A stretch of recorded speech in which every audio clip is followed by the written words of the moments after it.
Hey guys, sorry, I just needed to attend to my son then. But this is what I'm saying with a mother. We understand our children's needs, we know our children's needs, and we know how to attend to our children's needs. But anyway, I was talking on a video earlier on about this week being National Adoption Awareness Week, where all the adoption agencies are out to promote adoption. This message is to halt the adoption drive. And this message is to halt the adoption drive. And I'm going to literally be pushing all week for why our current government and courts needs to halt these adoption drives that are going on, suspend the current cases that are going on in the courts. There's, I think there's 523 constituencies in the UK. And if you imagine that there is a whole network of social workers for each council, and then you imagine that each social worker's got 30 for each council, and then you imagine that each social worker's got 30 to 40 children on each of their books, that, you know, what's going on is a lot bigger than we actually think. It's just that people who are involved with social care don't tend to be all over Crackbook talking about it. The only reason that there are parents like myself that are using social media is because we have no way of telling our story. We've literally just had children taken, thrown into this process, kicked out the other side, our children just gone, and then we're left not knowing what to do. And most parents are in grief, in shock. And they've gone through all of the normal processes. They've gone through the complaints. They've gone for their MP. You know, they've tried every other angle that they can to get somebody to listen to them. So obviously, we're now turning to YouTube, and we're using social media as a way of being able to tell our truths. Now, the truth is that there is an underworld community of families that are gagged, that are in grief, that are broken. And the reason is because our children have been taken, and our children have been taken that are making money through the long-term foster care and have been taken for forced adoption. Some of these children, as I said on the previous videos, are being abused, and at the end of the day, these removals are abusive in themselves. If you go over to a film that I've got on my YouTube channel called Exposure Don't Take My Child, then you will see that, you know, as you heard Shiloh having a little bit of a cry then as he woke up, you know, that what is going on is painful. But the thing is, our children can't talk about it.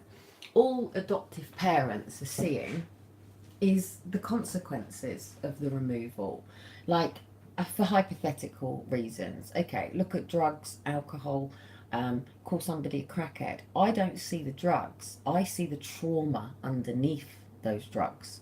Nobody just becomes an alcoholic. Nobody just becomes a drug dependent. It has to either have been caused by trauma, or you know, somebody's just been a complete out cunt and thrown it in your drink, and you're spinning down a whole web. In fact, the majority of people are actually addicted to pharmaceutical prescriptions. So anyway, I just want to explain something, because what is really, really, really important to the people out there that are looking to adopt a child is you've got to speak to the parents. You've got to request, to ask to speak to the parents. I mean, if you were going to a kennels to pick up a dog, the first thing you ask is the temperament of the mother or the father. It's the first thing that anybody who's adopting a pet asks. So when somebody is adopting a child, the first thing they should be asking is about the parents, and not from what the social workers are saying, because the majority of the cases doesn't even reflect a true account of who the parent is. Now, what I find really interesting is, I'm not here to talk about my case today, I'm actually going to do that on Friday. But within my own case, now within all the court case stuff, they wrote me down as borderline personality, narcissistic traits, abuse as a child, I have Ehlers-Danlos syndrome, that my children would be dependent on a system, that I can't parent by myself. Yet when they wrote the adoptive one, I was an entrepreneur, I was artistic, I was articulate, I was the full thoroughbred for my children to be adopted. Now, had they had actually read that out in the courts, maybe my children would still be with me. Um, Now, I was saying earlier on that I've seen all these adopters all over Twitter today that sound really hurt, because it sounds like they literally feel that they've been dumped with a child. They haven't been told anything about the background of the child, and now they're struggling because, one, they don't have the innate bonds to be able to know what the needs of a child are. I've seen people who are, what society would consider crack smackheads, alcoholics, who will still meet the needs of their child because it's built in within us. It's built into every parent, and it's something that nobody could really explain. At the end of the day, if we didn't have these bonds with our children, if we didn't have this innate maternal instinct, then the moment that our child was taken, we would be going, okay, I'm off clubbing. Wow, okay, I gave that birth to that one, but it's okay, I can go on and have other children. Standard is, if you go on to have other children, they will be removed. But that's not the case. A piece of paper, which is the adoptive piece of paper, which is literally just a piece of paper that says that you are going to take responsibility of this child. You are going to be the financial burden, because it is really, but you're going to be the financial bearer of the child. You're basically saying that you're going to take over the child and you're going to meet its needs, its education, its medical stuff, and that child becomes your responsibility. That's all an adoption paper is. It's just a contract of expectations, which is pretty much like our birth certificate, to say that we are responsible for the children, to provide their home, their shelter, and their food. And then obviously there's the order that removed the children, which is a placement order. Now, that piece of paper is irrelevant. It is irrelevant. It will never take away my children's blood that runs through my heart. It will never take away the fact that my two children that were taken for forced adoption were knitted in my womb, that I used to put my hands on my belly pretty much every moment of every day, that I used to lay there in the bath and I used to watch my baby turn over in my belly, that I used to have my other children or my partner with his ear to my belly listening, that I used to go to sleep at night with my partner's hands around my belly. You know, it will not take away the fact that, within myself, I'm having Ehlers-Danlos syndrome, which was the only reason that I ended up in social care in the first place, because with Aaron I hemorrhaged, and with Faith that I pulled in a plan with social services, and then I moved, and everything just went completely crazy. Um, but, I brought my children into the world, and I laid with my children laying on my chest. I would lay in the bath with my children on my stomach. I would, um, fall asleep on the sofa with my babies in my arms and I've naturally fed all of my children. And, that just to look at your child as they're sitting next to you on the sofa, and just to think how beautiful they are, how wonderful they are, just to see that you created that, you and your partner created. You didn't just go along and go, oh, I want one with blonde hair, brown eyes, or oh, he's very sweet, or oh, he's cute, or oh, I think I can get on with this one. We made our children. Two people came together, in my world, come together through love to create a baby. Sometimes people go out and they have a shag and it goes a bit wrong and they end up with a baby. But even those people who think, oh my goodness, I'm pregnant, this is ridiculous, I can't do this, this is mental, oh my goodness, what am I going to do, I'm pregnant. Once that baby starts growing in your stomach, once you're preparing to bring life into this world, everything changes. Even if you're 15, Even if you're 17, 19, even if you're older, once you have that child in your arms, everything just clicks together. And it doesn't matter whether you haven't got money to rub together or a proper roof over your head or anything. It, a child needs love, real love, real deep love, a sense of belonging, a sense of knowing, identity, family, to know where his roots come from, to know who his parents are, her parents are, to know who her great grandparents are. Now, in my generation of families, my grandfather and my nan on both sides were both forced adoptions or pushed away because on my granddad's family it was a gentleman called Lord Sir Pierce got a maid pregnant and basically just paid my grandfather's mother to just bugger off and leave them. And on the other side it was a forced adoption. My partner is the same. His his um, his father, grandfather, was a forced adoption, and my partner has just taken back his original name. Um, you know, my two children have been forced adopted, and I've got siblings here that are going to want to know where their brother and sister are. Now, you cannot take away this inherent natural bond. I'm not talking about people who don't want their kids. Look, if you don't want kids, get plugged, get sterilised, and don't have kids. I'm not here to condemn to people who don't want children. And there are people that have physically, sexually, or emotionally abused a child. If a parent has caused significant harm to a child, then take them to the criminal courts, prosecute them, and trust your justice system. All trauma can be healed. But social services, the family courts, are not trained to understand this. All they are trained to do is take statements. Now, as I was saying on the previous video, now a lot of people end up in social services because one, they've either asked for help. It might just be that in a lot of cases they have a child who they feel has got a condition that nobody is listening to, and they go to the doctors and they push, and then they turn to social services to try to get help in school, and everybody's telling them that this mother is completely crazy, that she's got Munchausen by proxy, that there's nothing wrong with her child. And lo and behold, these children are then being taken into care to then be diagnosed with autism or other conditions such as my family, which was Ehlers-Danlos syndrome. I'm also classed as Asperger's. Um, and and then of course these children have been taken.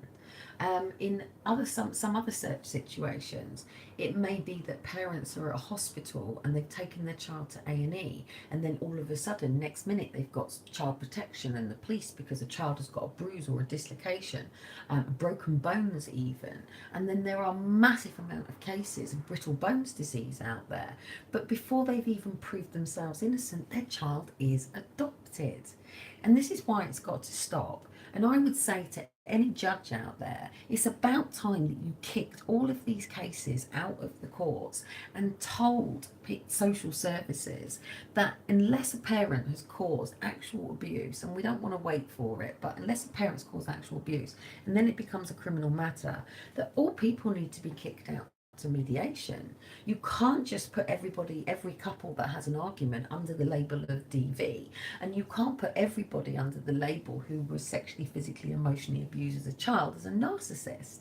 You can't then turn around and say that everybody that has ultimately been abused will ultimately abuse. This is all bullshit, and the judges and the social workers and the psychiatrists are not qualified to be able to deal with this. Most reports are written based on paperwork. No paperwork represents the true reflection of a person.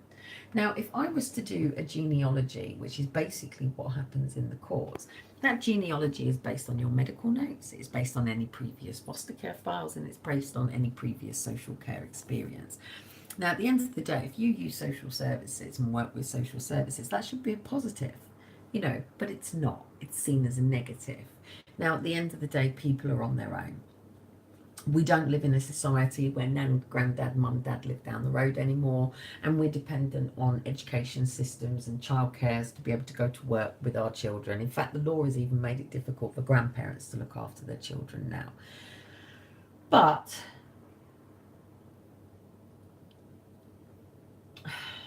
do you know what? It's crazy. I have investigated cases of removal for about 8 years now. In fact, it goes on even longer than that, because when I was 19, my best friend was somebody who was taken as a child and then abused by her adoptive parents.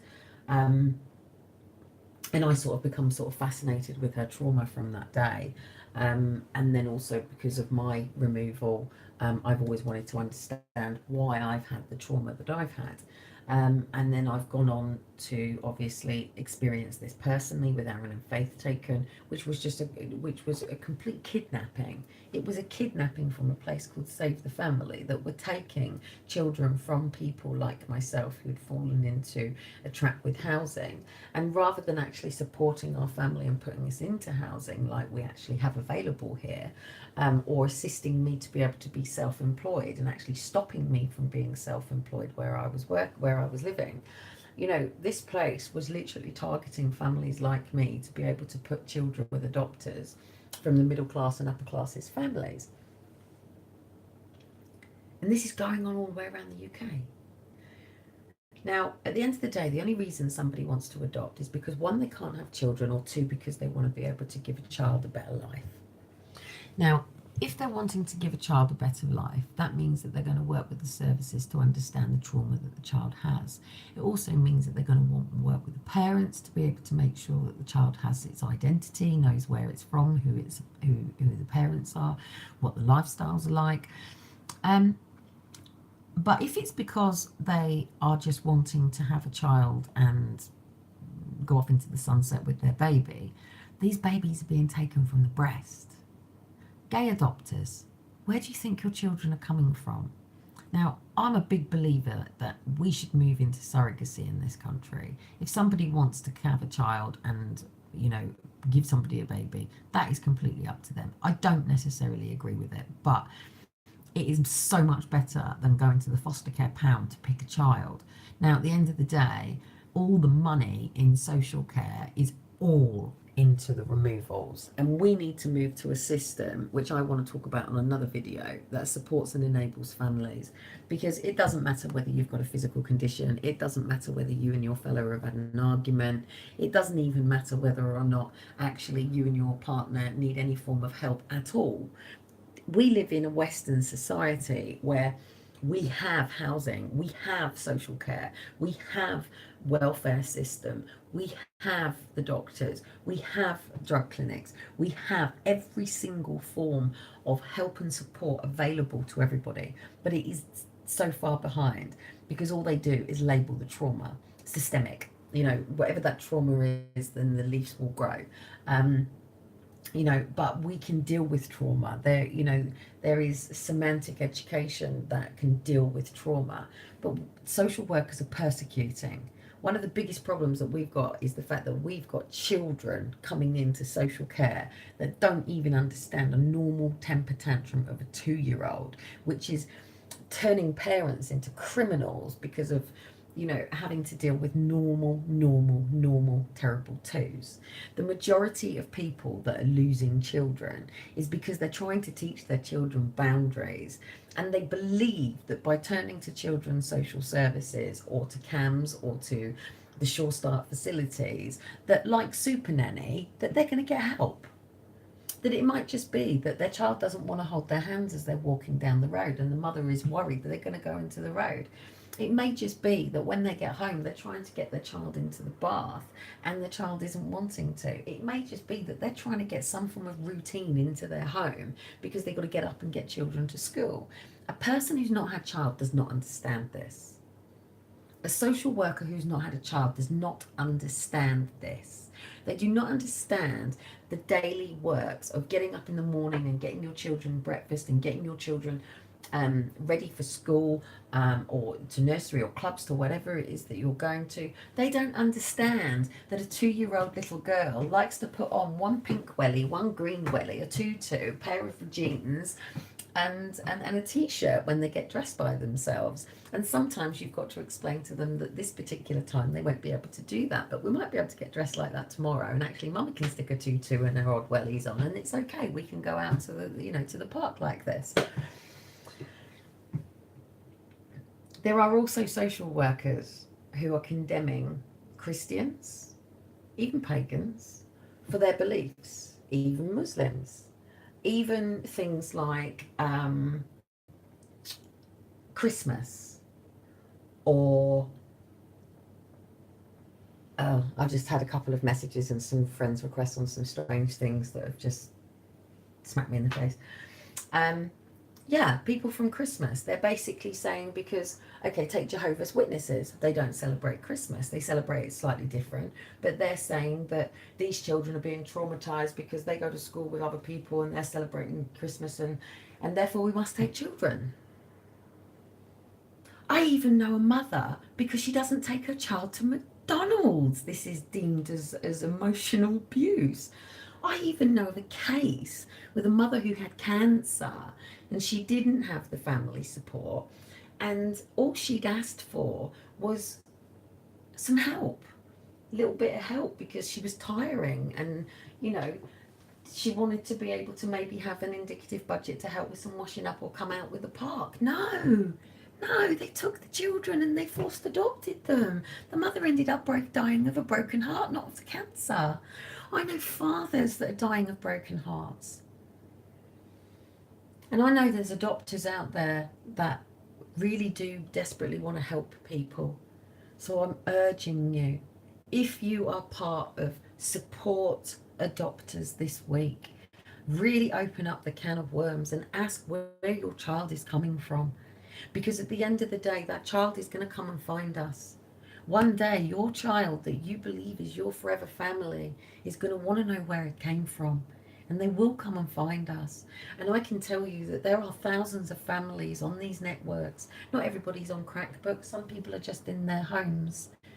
You know, my friend is laughing about, so true, about the tutu and the wellies. And, you know, it's just disappeared, so I can't read the rest. But, you know, there are, it's completely lost my train of thought today, but I've had a really overwhelming day today.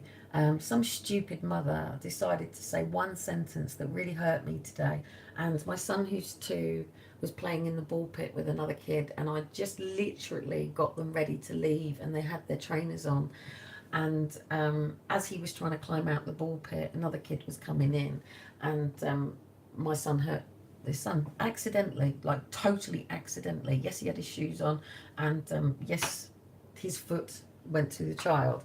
But this mother come over saying that my son has kicked her son in the head. And I'm stood there thinking, are you a social worker or something? And I ended up absolutely nearly losing the plot with this mother, because it is people like that mother that come out with these barbaric sentences, that have children taken, that have people persecuted, and have people detained in mental health section places and in prisons, because people make idle statements, opinions, not even facts, not even truths, just opinions. To say that because I was sexually abused as a child that I won't be able to protect my daughter from sexual abuse is an opinion, when I've already successfully raised 2 boys, and boys are sexually abused too, that have never experienced physical, sexual, or emotional abuse in their life. The only abuse my 2 older boys have ever experienced is the removal of their younger brother and sister. Opinion is having children taken, not facts. Opinion. A psychiatrist's opinion, who's read paperwork of somebody that she doesn't even know, and maybe sat down with an hour or 2 and been able to ask questions about your traumas, not about who you are. Never ever have I ever sat down with a psychologist who's ever asked me, do I paint? Do I draw? You know, do we actually want to know the real mother?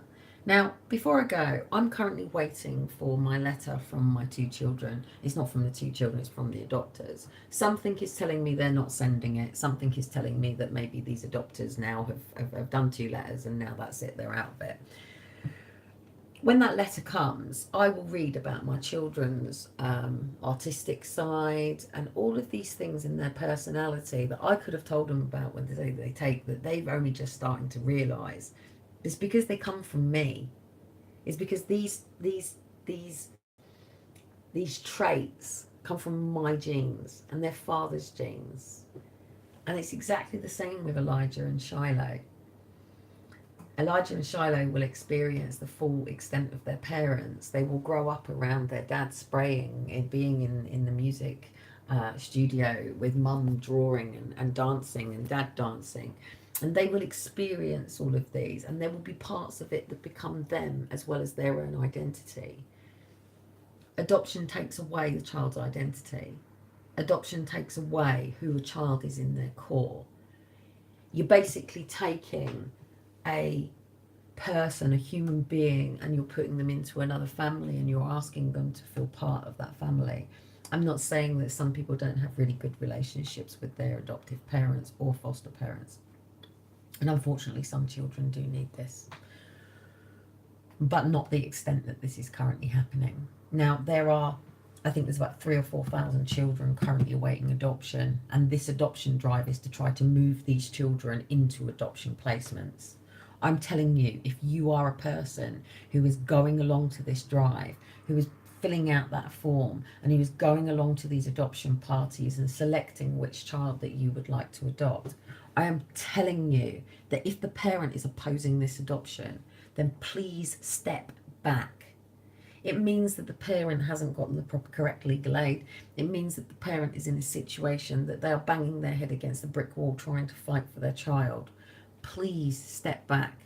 Or even if you do actually have the children come to stay with you, just let the parents fight in court. Let the parents have a chance.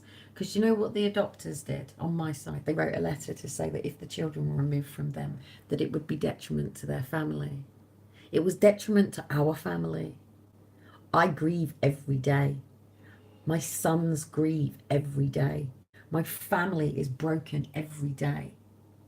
Every day that Aaron and Faith are with another family is one more day that they'll be back with us. Every day that they get closer to my children brings their age older and closer to the day that they're going to come and find me. I'm all over social media. I've done it deliberately. It's for my children. It's not for anybody else. It's to make sure that when Aaron and Faith try to find me, that there is not any way that they can't find me. And I will be here with open arms. And the day that my children come back, I'm going to embrace them and I'm going to love them and I'm going to make up for the days that we've had lost. And I hope they choose to stay. So the people who do have Aaron and Faith, please love and protect my children. But remember, one day they're coming home to their real forever family. And I will never close the door on my children, ever. And even if my children reject me, I will do everything I can in my power to amend and heal the trauma caused by social services, the family courts, and CAF. My children need to know who their real mum is. And I'm here, just like every other family on Forced Adoption Exposed, Stolen Children of the UK, other groups that are extended onto social media, people who have websites. These are all families that don't know what to do. We're reaching out in some way, some form, to be able to tell you, the adopters, that we're here and we want our children back. It doesn't matter at what age they come back, they're our blood. They were born from our womb, and we are their parents from the cradle to the grave. And even if they're 50 or 60, we will still be their mums and dads. Your adoptive parents, you're there for as long as the children choose to stay. And from what I'm seeing, the majority of children are leaving the adoptive parents once they get 18, 19 anyway, just the same way that they would foster care. Because a piece of paper doesn't make you a mum and dad. This that makes you a mum and dad. And I know that there are good adopters out there, and I know there are good foster carers out there. But I also know that there are some damn good parents out here desperate for somebody to hear our cries, desperate for somebody to hear our voices, and desperate for somebody to tell our stories so we can come in and change this system and make sure that nobody else ever understands our pain.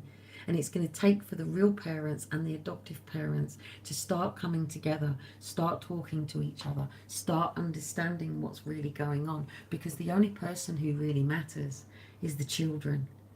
And if you want happy, healthy, thriving adults, then you've got to deal with that trauma. And that trauma is that they were taken from their mum and dad. And even if the parents needed help, adoption wasn't the answer. It isn't the answer tomorrow, and it isn't going to be the answer next week. The only answer is not to support adoptive families, but it's to support real families first. When you help families heal, when a mum's right, the parents are right. When dad's right, the parents are right. So the social workers out there, stop judging, stop writing down your little things, and start trying to understand the people that you're with and why they asked you for help in the first place. When a social worker walks into a house, as people know that I say, it should be like the rose petals. It should be like Super Nanny and Jerry Mikhail, that whatever your problem is you're going to get the help and you're going to move to the solution. But what's happening here in the UK and around the world is when you turn to the people for help, they're closing all the doors. They're persecuting you, they're bullying you, overstanding you, judging you, criticizing you, condemning you, and taking your children from you. And then they're messing around with your contact. And then they're abusing your children. People are getting 1 letter a year, 3 contacts. Children in foster care don't even get contact with their children at Christmases and birthdays. Yet they take them away from parents who don't celebrate Christmas. The birthday is about the person who gave birth to them. If you really want to keep your forever family, then please make sure that the parents actually chose to give them up or know that they can't look after their children. But that doesn't mean that you can't have a relationship with that mum and keep the children with you. And maybe that parent might just disappear. But there's parents like us that aren't going away. We never are. It doesn't matter whether it's going to take us this year, next year, or even the following year. We're going to keep going until the day that our children come home. Until this system actually admits that what is going on historically is also current. And there's a child that will be removed tomorrow. And the next day. And the next day. And then they're going to go through your system. They're not for adoption. These children are not for adoption, and they're not even for long-term foster care.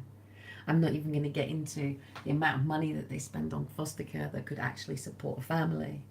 And that's what we've got to push. Families first. It's time to help families. Don't hinder them, help them. Don't disable them, enable them.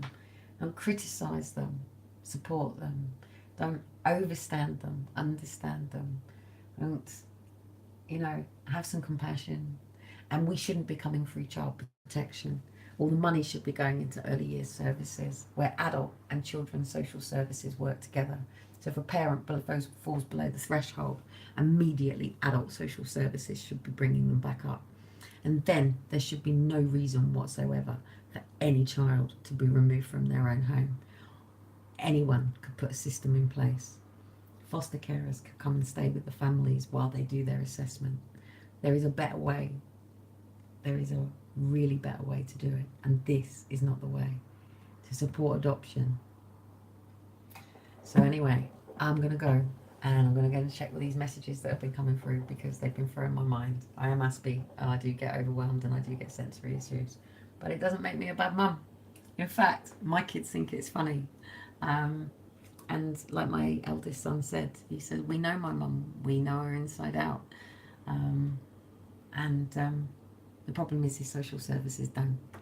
They just literally come in, take your kids, and don't even really get to know you. And these parent assessments are ridiculous. So I'm going to say to you, there's a whole network of parents over on Forced Adoption Exposed. If you have adopted a child, we have families reunited that are there to help reunite families, and we're going to get more mediation in, because whether the child that you have now is a newborn, whether the child is 2, 3, 5, 10, 16, 18, one day he's going to ask who his real mum is. And you might just find that, like me and many other parents, we're here, and we'll be here for our children until they come back. So it is National Adoption Week, and this is a bit more of the truth about adoption. And all week I'm going to do little videos, little clips, little things, and hopefully throughout that more and more people will come forward, and then we can get into Parliament to prove that forced adoption is current. 90%, the BBC said, 90% of adoptions in this country were all forced. I've so much I want to say, I really do. I'm writing a book about it. But yeah, please, if you are currently adopting a child, then ask to speak to the parents. And if they don't let you, then you want to ask yourself why. It's because they don't want you to know the truth, that those children were not for adoption. So anyway, this is Kelly Cottam, and this is the truth about adoption. Take care.